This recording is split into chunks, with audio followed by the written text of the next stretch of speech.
YouTubers. A million YouTubers. All right. So we'll just start by stating your name and your position here at theDock.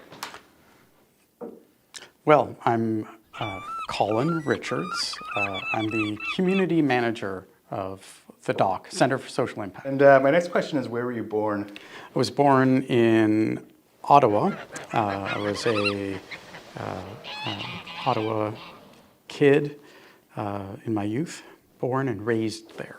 And then what kind of kid were you when you were younger? Like if you had sort of a certain personality or type? I would say I was a normal kid as far as what normal means or meant. Yeah. I had my collection of early childhood issues and things like that, but generally speaking, nothing outrageous to kind of focus on. You were sort of drawn into sort of entertainment and originally sort of creating stuff, and I'm wondering if that kind of happened in high school or when you started getting into sort of that pop culture and movies and stuff. Yeah, I'd say I grew up in a media-saturated household. A lot of exposure to different forms of creativity in whether it was radio or lots of interesting television shows or film. My parents were very interested in having well-rounded and cultured children, so I was exposed to all sorts of great stuff as a youngster. And my father's side of the family is fairly creative. There's a high percentage of musicians and performers and actors on that side. So. Damn, and is that a big thing in Ottawa, or? Well, both of my parents came from Toronto, so and they ended up moving to Ottawa for work, and that's where they started a family. So Ottawa became kind of a de facto hometown for me because most of my family actually lived in Toronto. So all of my extended family was pretty much in Toronto. And so we'd visit very frequently. Yeah. Get a bit more of the bigger city. Mm-hmm. And then what is something from pop culture from when you were younger that had an impact on you or you still enjoy to this day? Like, for example, I like Twin Peaks. Even though I didn't see that as a kid, I know it's something I'll continuously like. There was a wide variety of media and culture that I was exposed to, everything from classical music performance to my grandmother was a voice actor on a number of television shows and movies and things like that. Yeah, I was lucky enough to have as a grandmother the voice of Rudolph the Red-Nosed Reindeer. And so the little animated the animated movie from the 1970s, that was my grandmother did the voiceover or the voice work for Rudolph, and she also was a performer for various other Canadian animations like Care Bears and a few other shows that were fairly well known back then. But I would definitely say that seeing Blade Runner at an early age really had a huge impact on my understanding of what the future could look like. And I think I didn't understand that the dystopian world was a cautionary future. I just kind of assumed that things would end up like that. Yeah. I think being shown that we actually have a bit more agency in how the world turns out was very welcome for me. I started off feeling fairly, it kind of set my worldview at an early age, somewhat bleak. And with time, I've come to work on that. Make it a Oh, little, wow. Yeah, I would assume it's usually the opposite for most people. yeah. Oh, man. Well, that's actually pretty cool. It's amazing, like, just Blade Runner in particular, how well it holds up. It's like red wine. Yeah, I think I saw it on Laserdisc. Oh, wow. A friend of mine had a friend who lived across the street from me. His father had a Laserdisc, and so I was pretty young when I saw that. I was probably no older than 9, which is very young to see Blade Runner. Yeah, I feel like it would go over like most 9-year-olds into Star Wars, you know. So you have all this allegory that's just shooting completely over your head. Or it's like, cool detective. Yeah, and the Blade Runner I saw was the original theatrical release, so it has very kind of gumshoe detective voiceover on it, which I really I love. It was very noir. Yeah. And so film noir, gumshoe detective kind of, just staggering from the very beginning all the way to the end, just doesn't stop, unwilling to rest or take a break. He just keeps on going from one abuse to another. Yeah. And then discovers the terrible truth, which is marvelous. I think they removed all that in the director's cut, the voiceover like narration. Oh yeah. In the director's cut, the director's cut is better art. Yeah. But for a 9-year-old kid, having voiceover really, really helps. If you could ever be reincarnated as an animal, what would it be? Wow.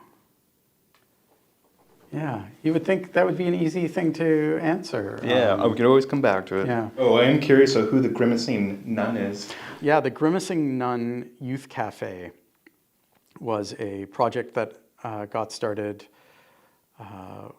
back when I had, I think at that point, pretty much like been run out of high school and hadn't yet kind of figured out what I was doing.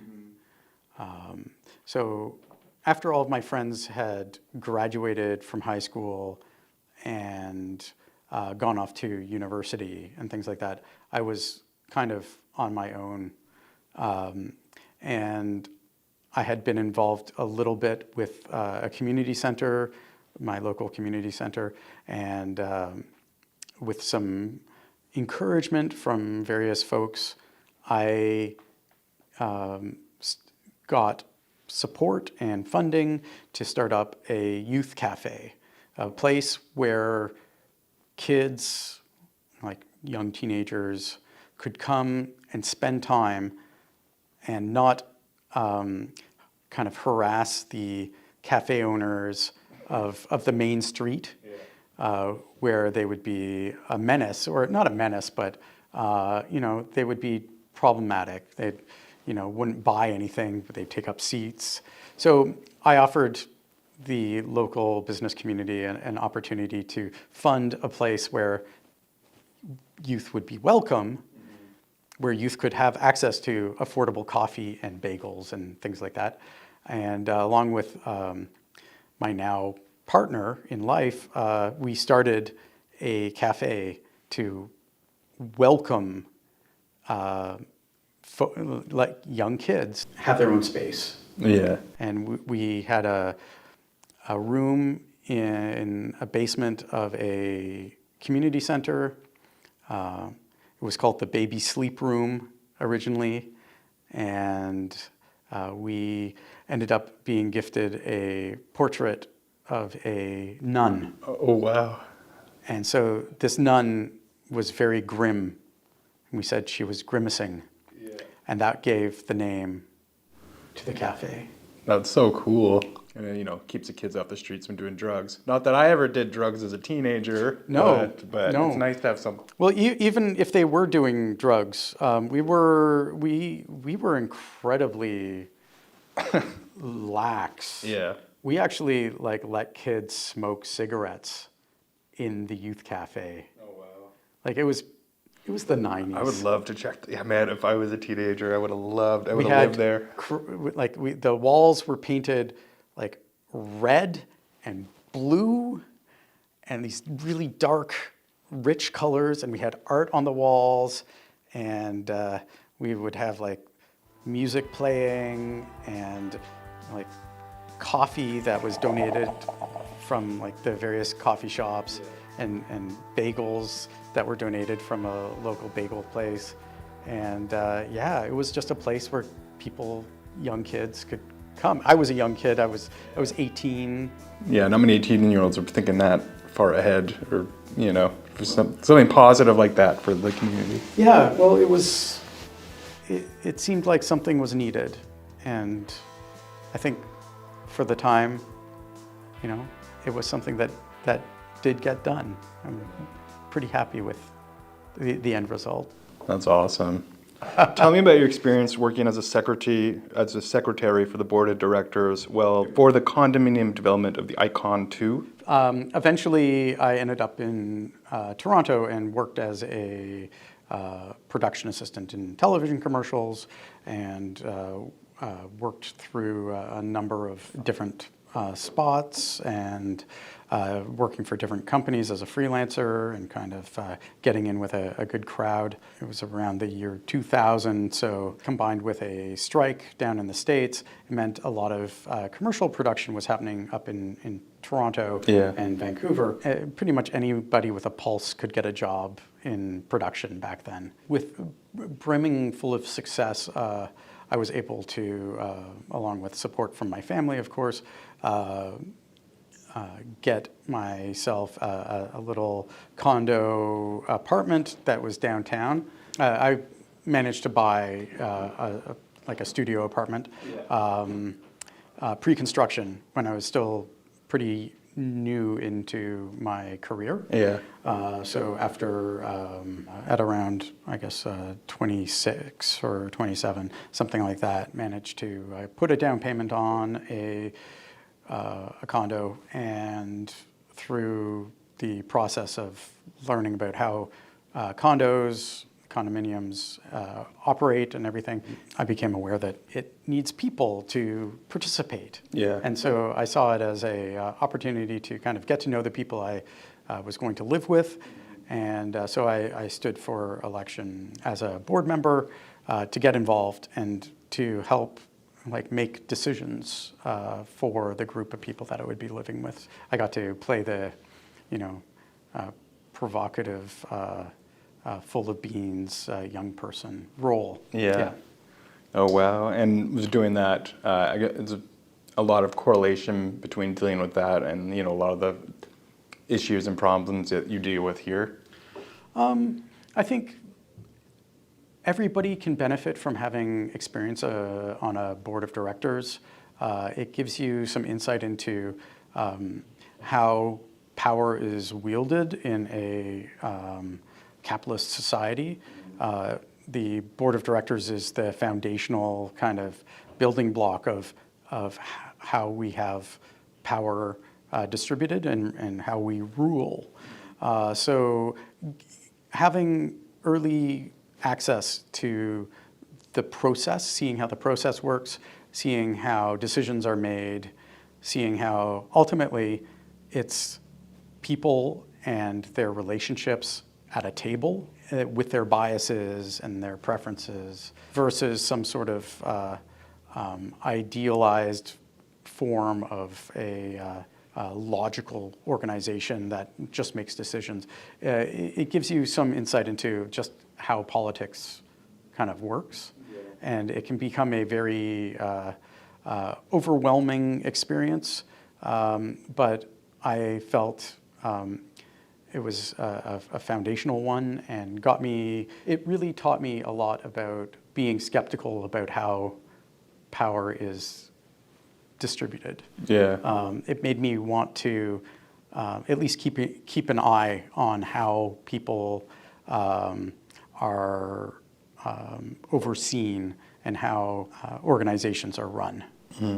It made me watchful. Yeah, interesting.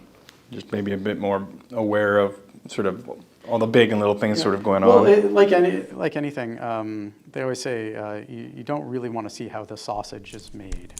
And because it is ultimately a process that doesn't necessarily make everybody happy. In fact, usually if you're doing it sort of right, almost nobody's ever happy with how things are going. That means you've got a good balance. You might be one of the only people I know credited as a shadowy council member of the Naked Frames film series. Yes. So the Naked Frames film screening series was a noble attempt of a group of non-fame-seeking artists and producers in the Toronto animation scene, trying to create a place where the people working in animation and the creative arts had a venue to show their stuff. And so we ended up taking in all sorts of submissions from across Canada and some international submissions as well, and put together like a seasonal, like a quarterly or biannually screening series that we would have at a local rep theater. Cool. So I've always felt it was great to be able to lend my technical skills to a good cause, and for me, being able to amplify the incredibly cool work that was being done by the people around me and allow them to be seen and appreciated in a larger venue really made me happy. Yeah. And I think that kind of building the community around that and seeing the power of having people come together that normally animation is a pretty lonely endeavor. Often it is an artist working by themselves, you know, and there will be like teamwork if you're in larger productions and things, but it's still ultimately very isolated, each person doing their work, not necessarily collaborating a lot in the like day-to-day work. They get their scenes, they animate them, it goes to another person, they do another step. Getting a chance to bring people together that are used to being isolated and having them like sit next to somebody who also knows what it's like to put in like 12 hours a day, moving a cup one frame at a time so that it can get some semblance of life. And they would do that all day. Yeah. But to great effect. You know, it would make you laugh or cry just through the slow movement of inanimate objects. Yeah. And so that made me happy because I'm not really a person who has that kind of skill or capacity, but I can help kind of bring people together, help showcase things, and that was what got me excited about that. And so I really enjoyed having a chance to be a small part of building a community. That's cool, and as you know, with a lot of animators, not everyone's like this. Some of them can be very isolated, as you were saying, or maybe not the most outgoing people, and so all of a sudden you're networking and meeting people sitting beside you. It's probably just a good way for them to meet like-minded people. Yeah, and the Naked Frames film series really showed that there was a hunger and a desire for that, and soon after that, there were more formalized and commercial screening series created as a response to that. So our kind of artsy, like we didn't want to take any of the attention away from the artists. So we actually deliberately held back who we were. That's why we were shadowy members. So, okay, that explains yes, it. so I was one of the shadowy members. I believe that's what we called ourselves. Shadowy council members is the notes I got. I was I was a shadowy council member because the people running the screening series, we didn't want to be the face of it, and we wanted to remain anonymous so that people could focus on the artists and also really just appreciate the lack of kind of outward ego. Yeah. And that works, and it makes for really interesting events However, it also doesn't satisfy the craving for recognition that some people find. Yeah. Well, and when you were putting that all together, do you find it pretty stressful? Because obviously we just had that screening here. And I'd never put on a screening before. It wasn't stressful, but you just hope people would show up. That was the main thing. Yeah, it was really neat. I learned a lot about the technical side of putting on a show, specifically video show, where you have all these different clips of video. Learned a lot about how to kind of reach out to other people and get people excited. This was kind of early days of social media. Anyway, it was the early days of the kind of more social media stuff. So we enjoyed a lot more kind of organic outreach and things like that. But very much, I learned about putting things together and bringing people together and trying to be useful as a team member. And I find working as a member of a team to be the most satisfying part of community building. It can't be carried by one person. And was this before Instagram and Facebook, before social media was so prevalent in our lives? Yes, Naked Frames was kind of early Facebook, before Instagram, that sort of thing. Can you tell me a bit about your experience working in advertisement with chopper pictures? Early on in my career, working in television commercials and short films and things like that, I ended up meeting a couple of really interesting, fun-loving corporate video producers who were looking for, somebody to, do a lot of the office and assistant editing and production managing kind of roles. And I was at a point in my career where that seemed like a neat opportunity. Before that, I was, working really crazy hours for really intense periods of time on television commercial sets. And then I met these folks and the hours were a bit more reasonable. They had their own office. They had their own equipment. It was like a place where I could really play a little bit and also have more say over the kind of work I did.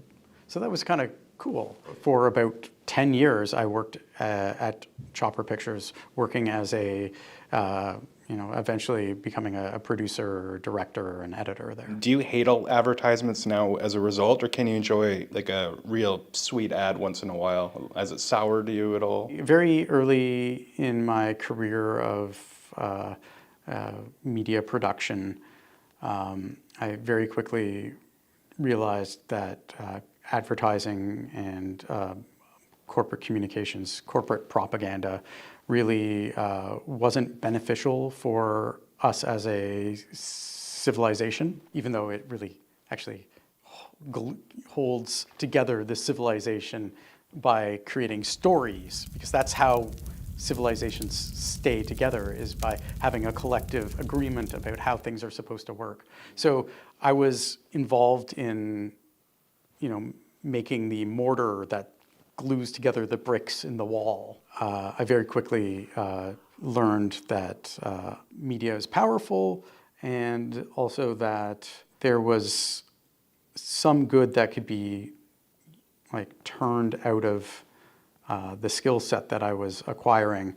But at the beginning of it, I didn't really have a good sense of how to get out or how to only do good. Originally, I really started off as, you ask me to make it, I will make it for you. Whether that was banking or a cigarette company or nationwide or international burger chain or things like that, I would do the work that was asked of me. And with time, I came to become more skeptical of the product I was producing, and eventually moved into doing more work for groups and causes that I believed in, things like working for trade unions and creating video in support of that, or doing some more political work where I actually choose a side and say, I believe in what this party is doing and I will support them, and actually making work for them and putting forward a statement of like support for various causes. I felt really good when I realized that I could actually do that, and when I finally had enough independence to make those choices. Just jumping on to what you just said, is that why you became a video producer for the New Democratic Party? Yeah, I did some work back in 2017. I was a video producer for the Ontario NDP during that election cycle. And so I learned all about what it's like to be in a political campaign at a provincial level at the provincial headquarters. That was a real rush. And it also got to show me again how power is distributed, how it works, how organizations tell each other their stories, and the importance of creating strong narratives when you have a short amount of time and you have a message to put across.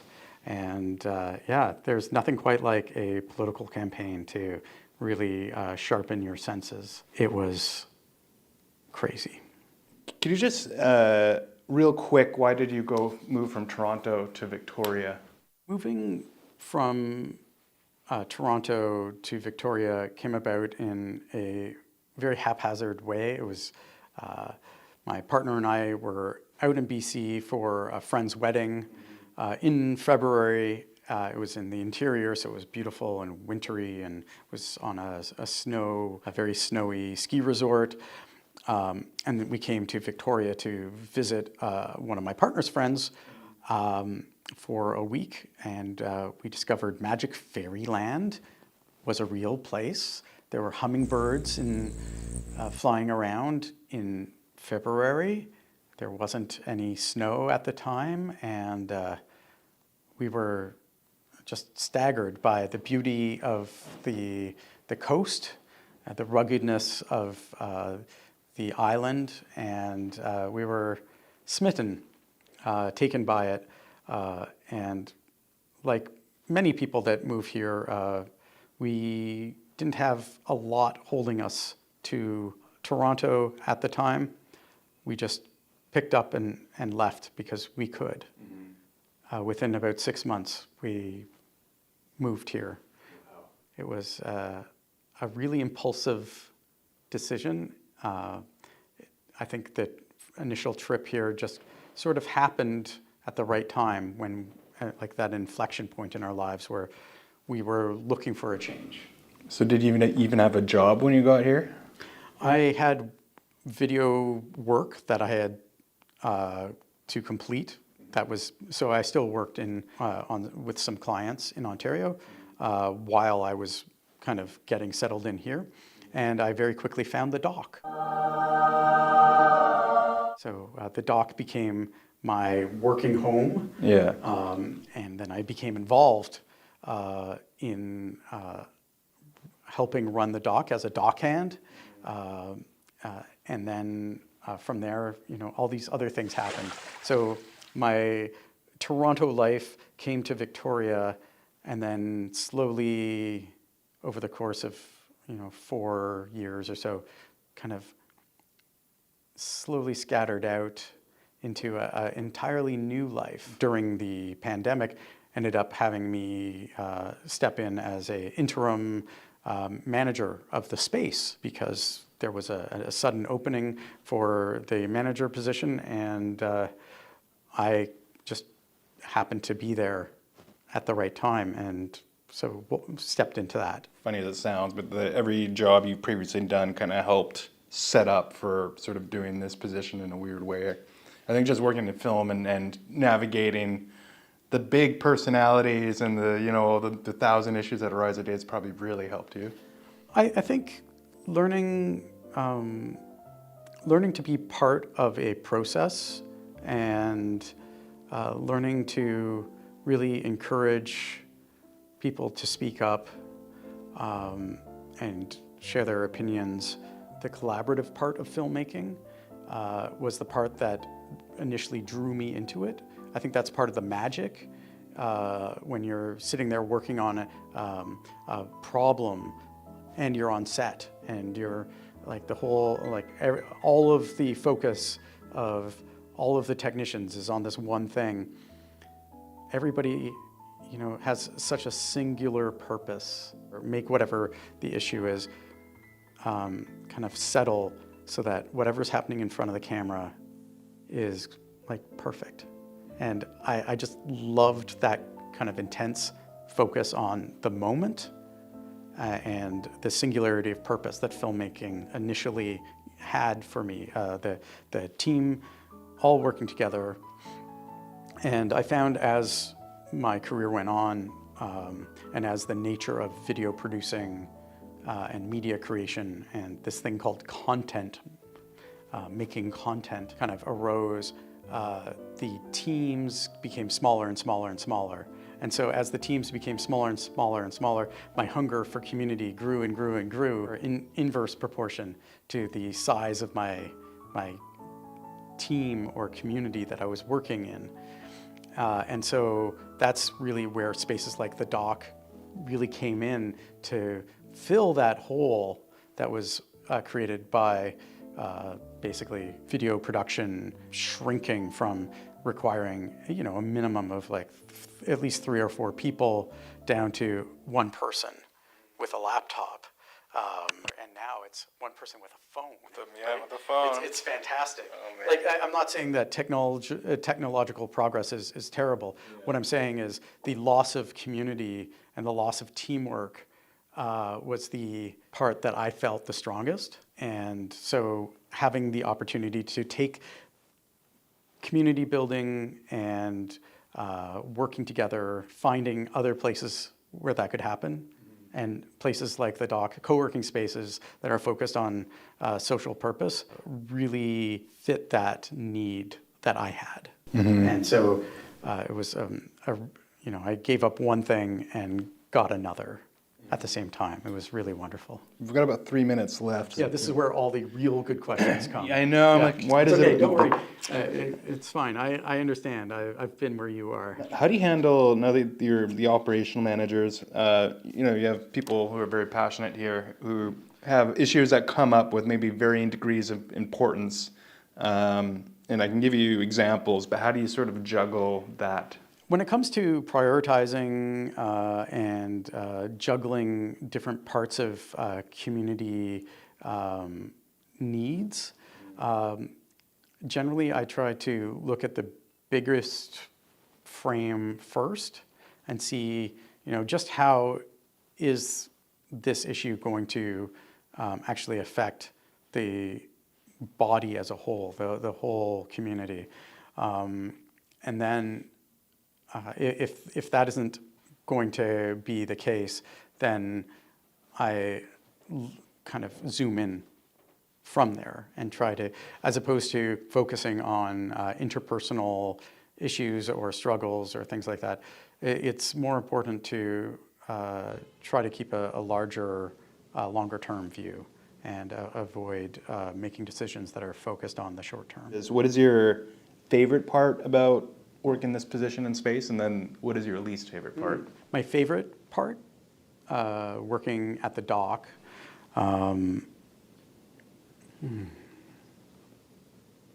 having that opportunity to connect with people is my favorite part of working at theDock. Having these people that I get to rub shoulders with, people that are actually doing the work to hopefully make the world a better place, lets me focus on my little part of trying to improve the world as well. If I can make theDock a space that helps people, that elevates good causes and helps people do good work, then I'm happy.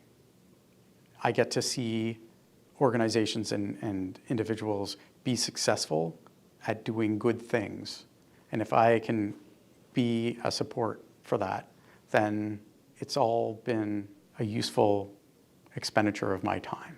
Having the opportunity to connect with individual people as they are trying to find their way in this crazy world of ours really is satisfying. Being able to tell them, you're doing great. Keep going. Don't give up. It's very easy for me to look at the world and despair. And my way of pushing back against that despair is to try to go towards people and action. And when I'm not feeling good about how things are in the world, I get to come here and I get to see people that know more about how the world works than I do and see more of the problems than I do. And they're still here working. And that really is encouraging. There's hope. And then what's your least favorite part? Eric. No. Because I would imagine politics, like any place, arises once in a while. Well, what's great about the dock is, as an organization, we've decided to keep things as flat as possible. I try not to lord over the dock as an autocrat. We have people that work here that care as much as I do about the space. And so we try to work in a more flat, collective approach. There are many things I'm not skilled at. And there are some things that I think I'm particularly good at. So I do my best to, as we grow, get out of the areas that I'm not particularly good at and focus on the areas that I am particularly, I have a predilection for, connecting with people and connecting them with other people and working together to put on cool events or encourage people to start up a group. I do my best to focus on those parts, the networking and connection, and less, I try to find ways of working to my strengths as a person who has spent much of his time working and living in the moment. Long-term administrative work and billing and some of the various other, like what is often termed administrivia. That stuff, it has to be done. I am not particularly good at it, but I will do it until somebody else shows up. And fortunately, people are showing up. And there are people that are great. Like, I'm so lucky to have a good team. So as I get to withdraw from the things that I don't like doing, and I don't like them because I'm not good at them, hopefully that will allow me to focus more on the stuff I am good at, which hopefully will be good for the community. And then just my last question, because we are over time by 5 minutes. Oh, that's okay. How would you like to see the dock evolve in the future? I think the dock community in 5 years could easily be one of the white-hot centers of activity for Victoria. I think already we're starting to see the power of having a core group of people that trust and work and connect with each other and share and help. And I just want that to grow. I would love the space to continue to grow. We expanded last year in the fall, so now we have almost twice as much square footage. The growing part should only exist to serve the community. I don't want to grow just for the sake of, we're increasing square footage, therefore, the numbers are good. No, I want to see, like, what does that impact look like? That impact would be having a strong community of people that can rely on each other, who are doing work that is actually going to have an effect on the city, the province, the country, maybe the world in the next 10 years. That's what I want. And I think we're doing it. I think so too.